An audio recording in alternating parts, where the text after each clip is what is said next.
लक्ष द्या सर्वांनी. ही पुंडलिकाला दिलेली वीट आहे. विठेवर देव उभे आहे. मुक्तिकेसी नावाची एक दासी होती. तिला आपल्या रूपाचा गर्व झाला होता.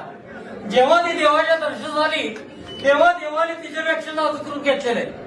जेव्हा तिने आपले हात देवाच्या पायावर टेकवले तेव्हा ही पोटरुतलेली जागा आहे. ही कृष्णावतारात गोकुळात गुरे राखायची काठी आहे.